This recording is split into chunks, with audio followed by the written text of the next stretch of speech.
Hello, it's your girl Sharon, and I told y'all I will be back.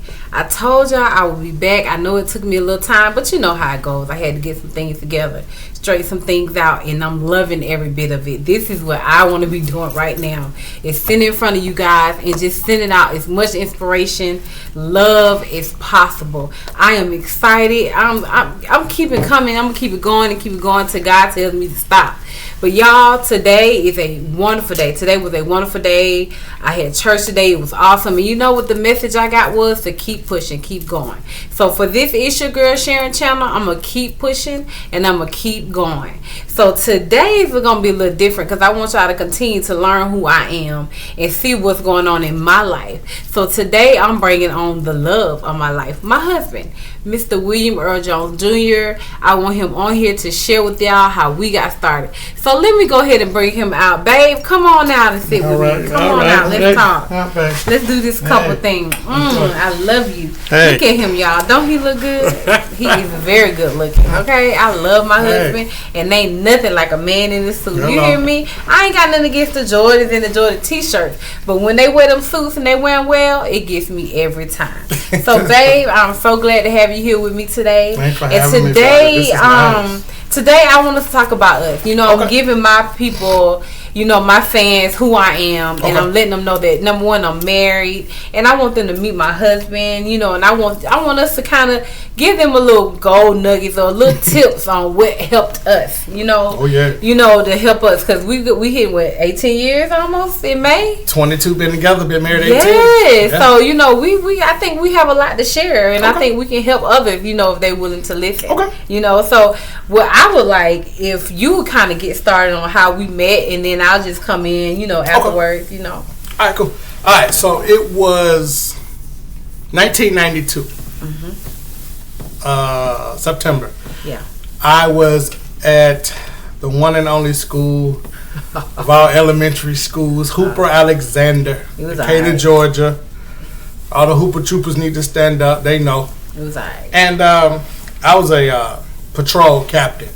And when you're the patrol captain, you get to do two things. You have to raise the flag, and I did the morning announcements. Right. So I'm doing the morning announcements, and I see this girl comes in with her cousin. Yeah. And with the family, and it was cool. I said, "Hey, how y'all doing? I'm gonna be y'all lazy young. Y'all have a seat." And she was nice. You know, we said hi. You know, it wasn't much. Right. And before I could even go back to calling to doing the announcements, people was running in the office. Earl, who is that? Man, we got two new girls. Man, what's going on? Very awkward. Man, what's up? So I said, man, y'all chill out. Y'all gonna scare me after them.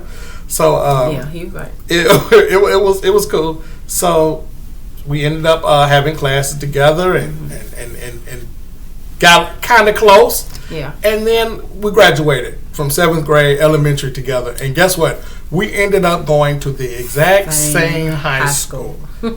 Avondale. Avondale High School, all right? Right around the corner. And it was weird because 8th grade, I had her in 3 classes. Right. 9th grade, 10th grade, 11th grade, 12th grade. I've been with this woman since 1992. Like forever. I saw her every day. She was in my homeroom class. We just kept seeing each other. Yeah. And we were just cordial friends, okay? And high school came, and in the 12th grade, I won, what did I win? It was basketball. I won basketball homecoming. And she won prom queen. But the prom king was my best friend. Yeah, and my good friend. I know, right? We had the same best friends. So we kept running in the same circle. Shout out to Frankie. Shy, my brother. Yeah, congratulations on all the success you he's have doing had in life. well, man. We that's our brother, you know. And she says, well, you know, I'm graduating and I'm gonna go on to college. And I was like, I figured that. And before she left, me and her would compete in class. Oh God. And I could never beat her in class. If I had a 90, she had a 91. If I had a 80, she had an 85. It just we just been around each other so long. Yeah. All right, so tell them about college. Yeah. Man. So, you know, like he said, you know, graduated from high school, whatever. Graduated from high school and went straight to Clark Atlanta University, HBCU. Yes, I am HBCU chick. Give shout out to all HBCUs. You know,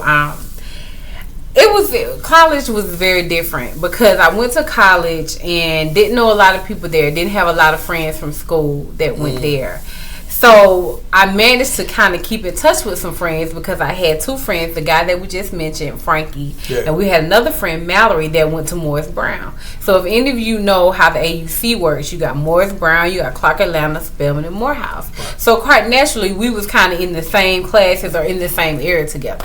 So we continued to hang out together because, hey, we went to high school together. Now we in the AUC Center. So, you know, we kept in touch and everything. And not knowing that they also kept in touch with him, my husband. Oh yeah. So college, you know, I was doing my thing and I was majoring in accounting. And during the weekends, you know, we would hook up with our friends, go bowling, hanging out, whatever. And in the midst of me hanging out with them, they would go back and they would sit with him and be like, "Yeah, man, we just had a great time with these girls who went bowling." Yeah, college girls. He was like, "Who are these college girls I hang out with? I want to hang out with some college girls, you know." Right. But of course, quite naturally, it was like, "Oh no, you don't know them." Now because the funny thing about it was, even though we was friends with the same circle, we didn't always hang together. Right. So to them, you might know her, you might not. I'm thinking with their idea, so that's why they didn't necessarily tell them who they was hanging with. But anyway, it was fun. We was having fun, and now I'm in my junior year of college. I'm ending my junior year of college, and I'm at home and I'm chilling and. I get a phone call from my friend Frank, and he said, "Hey, what you doing?" I said, "No, I'm at the house. You know, we got some people over." He said, "Well, I'm about to come through." You know, he didn't tell me he had nobody with him. He was just like, "I'm about to come through." So I was like, "Okay, come on through," because you know my family knew him. So I was like, "Okay, this Frank, he's just coming by." So I get a knock at the door, right, and I'm expecting it to be Frankie, but lo and behold, it's Mr. Jones over here, my husband, that I did not know at that time. When he knocked on my door, that would be my husband. Because look, some years later, Frankie never said her name. He just said we hanging with these college girls. Yeah. He never said her name. Never. If he would have said her name, I would have. So he knocks on the door. I open the door, and he just, you know, he give it to me. When I say he give it to me, he just lay it on a low. Look, I'm trying to settle down. I want a girlfriend. XYZ. Now. Keep in mind, I'm kind of got my guards up because I'm like, I ain't trusting dudes right now. I ain't feeling them. But you know, I let him say what he wanted to say, and I was like, okay, cool. So we exchanged phone numbers, and that was college. So we started dating really like my first year back of my senior year is when we really started dating, and it was, to me, it started off pretty cool. You know. It was a plus that we was friends, you know, that we knew each other. That was the plus of it. We didn't have to really get to know each other. Right. We had to learn each other's family, but we kind of knew each other's background because, like he said, we've been knowing each other since elementary, 7th grade elementary. Yeah. So it started off pretty cool, and I think that first year, you know, of us just dating, it was pretty cool. We got to know each other. So after that, what was next? We went from boyfriend and girlfriend to dating to saying, okay, we're a team. Yeah. And it changed. Oh, wow. Yeah, it changed. It went from us staying at our mom's house to getting a house and a mortgage and a baby and a baby and a HOA loan and car notes and insurance. The whole kit and caboodle, I'm telling you. Life insurance and just life happened. It hit. And guys, it happened like that. One day we was at each other's mom's house on a Sunday. That Monday morning we was in our own place. Okay, some young. We moved. I had my son in 2003. We had jumped in 2003. Yeah. We moved into our townhome. December. I had him in August. December 2003, we was in our own place. We was in our townhome. So yeah, it was quick. It was quick. So everything changed. Yeah. And we went through it. You know, we went through and everything a couple if you could go through it, we had it. We had it. We went through the garnishments. Yeah. The losing of houses. Lost cars. money, friends. Financial struggle, friends. We lost plenty of friends. Family members. Yeah. Was looking at us like we was crazy. Right.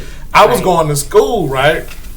And when you're, I ain't gonna say when you're older, but when you're like about 20 plus and you try to go back to school, oh my God. And you got a baby. And you have a wife and a child. I got a wife and a child. Now remember in the story now, when I met her, she was in college. She was just college, right? No, when I went, I had a mortgage, I had a responsibility, I had a wife. Yeah.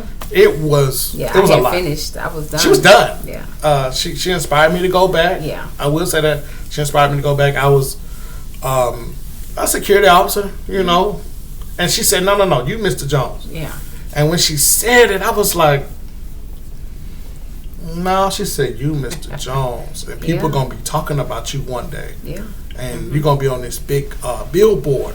She said this, y'all. Listen, she said this 20 years ago. Yeah. And I said, "Girl, bye. Ain't nobody gonna be talking about me. I'm Earl from around the way. I live in the neighborhood." You know, okay. Y'all, this woman sowed that seed, man, and guess what? It happened, and I'm eternally grateful. I'm glad she said it. I've become a man, you know, with her. 18 years in the game. We grew up together. Mm-hmm. We lived our best lives together, you know, our best years together. And so, in listening to what you're saying, and I'm agreeing with all that, and you are right about all that. Correct. So, listen to what you're saying.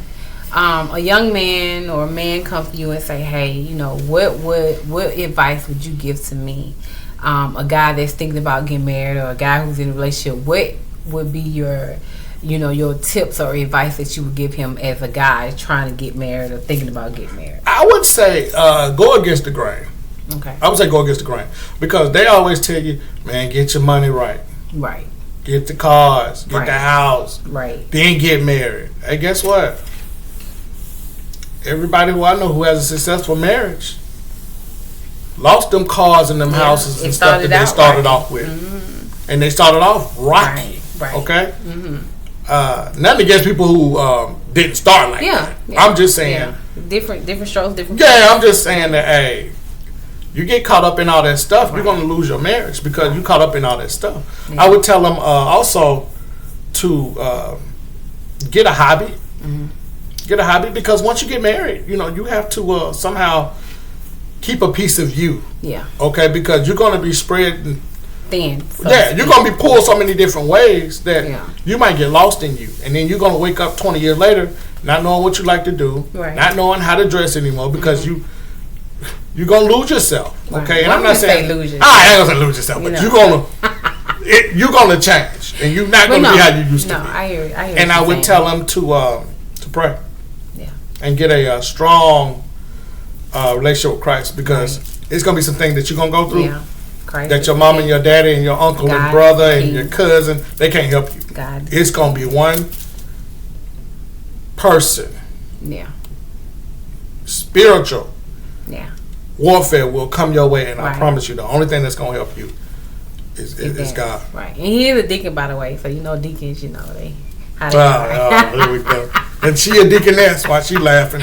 Yeah. Oh, just sharing though. Yeah. But no. Those are all good tips. So I ask you, what would you tell a girl who not necessarily wants to get married, but wants to marry somebody who or wants to be with somebody who, you know, will look good on paper and might not. Well, 9 times out of 10. Like your question is, but it's a little different, because 9 times out of 10, like you say, it looks good on paper. Mm-hmm. And just to put it in layman terms, 9 times out of 10, this guy got to have a job with pretty much good money, transportation. Gotta have all these attributes, right? So let me just say this, ladies. He may or he may not, right? He may have a good job but no car, or he may have a car and live at home with his mom. He just may have. I think what we have to do is we have to be willing to settle with some things. Now, I'm not saying, settling as in this is all I can get. No. You can. I truly believe that if you're that type of person, you can find the man that you want. But what you have to realize is he's not gonna be perfect, right? Because you're not perfect. I think sometimes as women we want him to have this and this and that, and the question needs to turn around. Okay, so what you're gonna bring to the marriage? Right? Because he can't be all of that and you be nothing. You know what I'm saying? So what I would tell women is, make sure, first of all, you know who you are. Because knowing who you are can be the best person to whoever your partner going to be. And this is any kind of relationship. I'm not judging, partners, if you're a woman and you're into another woman, that's not my thing. But in everything, you got to know who you are. You know what I'm saying? You got to know yourself good enough to know what it is that you like. Right. And you can't have all these attributes that they got to have. And like I said, you bringing in nothing. The second thing is be willing to accept the flaws. Right? Because like I just said, people are not perfect. So accept the flaws. And when I say accept the flaws, what is it you can build with? I remember us talking to quite a few other couples. And they say pick and choose your battles. Him not putting the top on a toothpaste ain't gonna have me running out the door. I'm just gonna say, let me put the top on toothpaste because he ain't gonna remember doing it. Just like he may say, guess what? She didn't cook breakfast every morning, and I don't. Most of the time, I'm gonna be honest, I'm not a morning person. He gets up way before me, and guess what? I'm still in the bed. Yeah. Not worrying about, which I probably should be, most people say, not worrying about if he had a biscuit or breakfast because I'm asleep, So those are some of the things that I'm talking about that most couples would say, she got to do this. She got to cook. She got to clean. She got to do this. Or most women would say, well, he got to change my oil and he got to pay all the bills and I got to stay at home. No. There's got to be some give and take. It got to be some 50-50. And guess what? Every couple is different. Yeah. So do not compare your relationship to somebody else's relationship. Please. Do not compare that because what works for you may not work for them. And what works for them may not work for you. Correct. So ladies, just be... ladies, just be mindful of what it is that you're trying to pick and choose, and be careful what you ask for, because you may get it and it may come with a whole lot of other stuff. Because I've seen women that say, I thought I had the man of my dreams, and then 2 weeks later he lashing out on me, or he's not home, he's paying the bills, he's doing all that. But just be mindful, as a couple, as partners, as whatever you are. Just be very mindful of yourself and do not ask people to do things that you're not willing to do yourself. Yeah. That's all I have. For me, communication, man. Hey, we would have this thing. Number one. Where we would call it a town hall meeting. Number one. And we've been having town hall meetings, since day one, probably. At least 20 years. Yeah. And the town hall meeting, we would do ours on Sunday night. After you do what you do, or you put the kids to bed, or you eat and you get ready for tomorrow. Right. And it gets real quiet at night, and it's gonna be late. And it's gonna get real quiet. Yeah. And it's dark. We would say, okay, now let's talk. And guess what? You got to have that. Yeah. You got to have that conversation, and you got to say, hey, communication. I ain't like that, or talk. I like that, or could you tell me why you did that, or but how the town hall meeting works is this person gets to talk for a certain amount of time, and that person cannot interject. They can't talk. You have to listen. You got to be willing to listen. You got to listen, and then it switches. Then that person gets to talk. Right. Then they come back, and in the middle they have to figure it out. And guess what? You got to figure it out. That you can't wake up tomorrow and figure it out. No, you got to figure it out right then and there. You can't go to sleep without figuring it out. Do not go to sleep angry. And the reason why I say that is because guess what? It's no promise that person's gonna wake up tomorrow. Yeah. So whatever you said to them that last time, that's what's gonna stay in your head. So if you were very mean or angry or upset with this person, that's what you're gonna remember if you wake up the next day and they don't. So just be careful of that. Please. And I agree with my husband. Communication is the key. Communication. And you have to make it to the communication is just you and him, not a whole lot of people around. Right? It's just you and him in this whatever room y'all choose to have. The kids and babies are asleep. They don't need to be involved. They're asleep or they're not there. And you and him sit down and like he said, you talk about any and everything that you like, you don't like. Because men ain't mind readers. Just like we're not mind readers. If you upset about something and he really don't know, he really don't know. Right. And you like, oh, you don't know what you did? Well, you know what? Say it. Just say it to him. This is what I didn't like what you did. And he might be like, oh, I didn't even know you was upset about that. Right. But see, if you don't say it, he'll never know. Right. So women, let's stop thinking that men can read our minds or just actually know what's going on with us. No, they don't. Because guess what? Sometimes they're upset. We don't know what they're upset about. So like he said, you have to communicate. And I would say communicate once a week. You know, pick a day where y'all can come together and say, hey, look, I didn't like this. Or he can say, you know, I didn't like this. And then it can even be, you know what, I wish you would do this a little bit more. You know, I wish you would, you know, rub my back every now and then. Or rub his, you know, just keep the communication open and let it flow. And there's no competition in this communication. He ain't always trying to be right. You ain't always trying to be right. Be willing to let him talk, let her talk. And then while they're talking, listen. And that's pretty much, to me, that's it. Another thing, and I'm talking about maybe two more things. I'm gonna get up out of here. I know you. Well, you know, like I said, you're thinking like to talk. Here we go. The money. Okay. Finances. Hey, talk about them. Yeah. Talk about them. Yeah. Because we talk about everything else. Talk about that money and figure out what works. Right. Sometimes studies show work that if you talk about it. Some of the number one problems in relationships is finances, infidelity. Yeah. Finances being like number one sometimes because some couples can't come together when it comes to money. To that money. Yeah. And last one, I'm gonna leave you with you ladies out there. Your approach.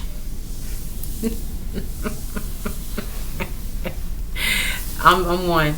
He ain't got a point. Your approach. I am guilty. Listen, that. My mouth is the way you can say it will just kill whatever little life we had. You know, so switch it up. Ladies, and I'm gonna say this, and I'm not bipartisan, but as a black woman, I can't speak for any other race, but as a black woman, us black ladies, we know how to cut men deep.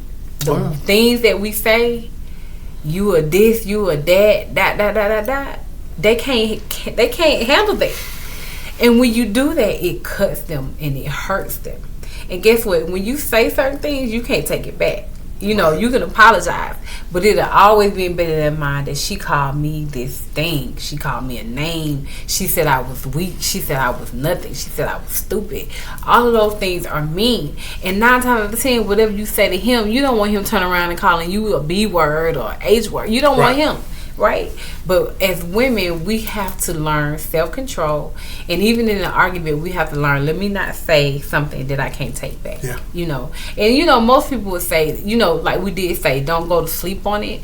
I wouldn't say go to sleep on it. But if you figure, you say, you know, let me get husband, or babe, give me a little time to process this and we'll get back to it. I'm not saying go to sleep on it. Just put it on the table. But maybe you got to put it on the table and pause for a second to kind of get yourself together, get your self-control and think the thing out of what you want to say so that you can say it correctly. Because he is true. Our approach and some of the things that we say when we're mad may not mean it, but just the fact that you said it hurts and you can't take it back. So you have to be very, very careful on your approach and what it is that you're going to say in the argument. And that's about it. That's some nuggets that we got. You know, we'll come back and yeah, I know, right?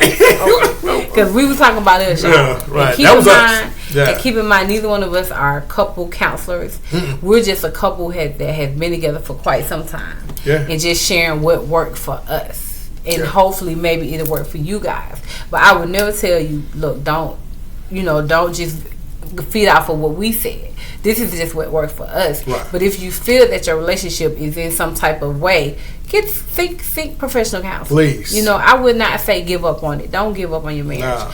But seek, professional counseling, somebody who has the credentials that will sit down with you, your spouse, or your partner and say, hey, use these tools to help your marriage. And Keep everybody out your business. Oh, God. Yeah. Oh, please. Your marriage ain't nobody else's problem. That's you and him. Don't nobody need to know all your business. I can't run to my folks talking about him, and he can't run to his talking about him. Because I always remember now, your family is your family. They're going to kind of take your side. If they they gonna be trying to be real, but most of the time they gonna take your side. The best thing about business is minding your own. Yeah, mind your own. Trust me. Stay out of it.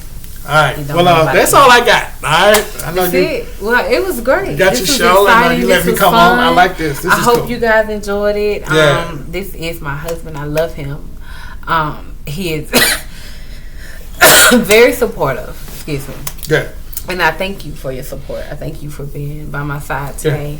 Yeah. And he'll be back. Yeah, you know? I'll be back. I need him back on a couple of extra shows because he has some things that he's working on that that I want to help support and promote. Okay, appreciate it. So thanks so much, baby. Thanks, I love you. I don't get I don't mess up my suit, girl. Get out.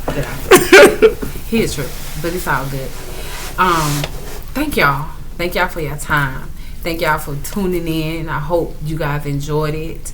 You're going to see more of me. You know, I'm going to continue to do this, and I'm going to continue to work on It's Your Girl Sharon. Because this is my dream, y'all. My dream is to sit before you people, inspire, encourage, make you smile, make you laugh. It's my dream, you know, and I'm going to keep doing this. Like I said, till God tell me to stop. As always, it's your girl Sharon. We had a great time today. I hope you enjoyed it. Keep tuning in to It's Your Girl Sharon. Please like and subscribe, right? Do like and subscribe because I want to keep you guys tuned in. And if you like and subscribe, you'll see my new upcoming shows. So thank you so much. I love you guys. It's your girl Sharon. Holla.